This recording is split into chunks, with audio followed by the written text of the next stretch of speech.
নমস্কার সকলকে, আবার নিয়ে এসেছি বার্থডের বিকেলবেলার ব্লগটা নিয়ে।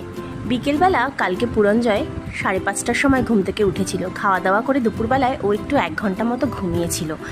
তারপর 5:30টায় ঘুম থেকে উঠেই আমরা কিন্তু সেজে গুজে তৈরি হয়ে চলে গিয়েছিলাম দোকানে আমাদের চাউমিন অর্ডার করা ছিল, আর কোল্ড ড্রিঙ্কস, মিষ্টি, আর ওর বাবা বেকারি থেকে একটা বড় বার্থডে কেক আর পনির রোল নিয়ে এসেছিল। ওর বাবা অফিস থেকে আসার সময় জিনিসগুলো নিয়ে এসেছিল, আর প্রায় মোটামুটি 6টা 6:30টার মধ্যেই সবাই চলে এসেছিল। বিশেষ করে ওর ফ্রেন্ডরা আগে এসেছিল।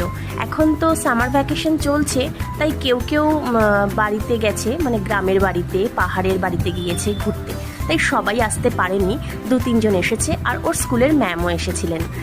আমরা কিন্তু খুব মজা করেছিলাম, এবং বিশেষ করে পুরঞ্জয় ভীষণ আনন্দ করেছিল। মানে ফ্রেন্ডসদের সাথে তাদের ভাই বোনেরাও এসেছিল, সবাই মিলে খেলায় এত মত্ত হয়ে গিয়েছিল। আর এখানে আমার কিন্তু কিছু নেইবার্সরাও আছে, তো সেখানে সবাই কিন্তু উপস্থিত ছিল কেক কাটার সময়।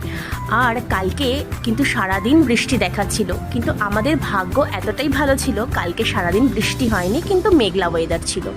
আর ওয়েদারটাও কিন্তু ভালো ছিল। প্রত্যেক বছরের মতো এইরকম ভীষণ গরম কিন্তু কালকের দিনটাই ছিল না। তো খুব সুন্দরভাবে আমরা এনজয় করেছি, আর পুরঞ্জয়ও ভীষণ আনন্দ করেছে। প্রত্যেকের হ্যাপি বার্থডেতে যায়, আর নিজের বার্থডের দিন এসেও কিন্তু ভীষণ এক্সাইটেড হয়ে পড়েছিল। আর কোনটা ছেড়ে কোনটা নিয়ে খেলবে, কোন গিফটটা নেবে, সেইটা ভেবেই ও অস্থির হয়ে যাচ্ছিল। আর ওর ফ্রেন্ডরাও কিন্তু একইভাবে, তাদের মায়েরা এবং তার ম্যাম এবং আমার নেইবার্সরাও কিন্তু সবাই হাতে হাত মিলিয়ে কাজ করে আমার সাথে হেল্প করে তবে কিন্তু এই পুরো বার্থডেটা আমরা এনজয় করেছি। এখানে সবাই তো ভেজটাই বেশি খায়, তাই বার্থডে হোক, বিয়েবাড়ি হোক, যে কোনো অনুষ্ঠানেই কিন্তু সবাই ভেজ আইটেমটাই পছন্দ করে। আর আমি তাই জন্য আমাদেরও কিন্তু ভেজ চাউমিন এবং পনির রোল আর কেক এগুলোই ছিল আমাদের লিস্টে। আর প্রত্যেকে কিন্তু হাতে হাত বাড়িয়ে আমাকে হেল্প করে কাজ করেছে। ভীষণ এনজয় করি আমি এই দিনটা, যখন সবাই একসাথে এসে কাজ করে।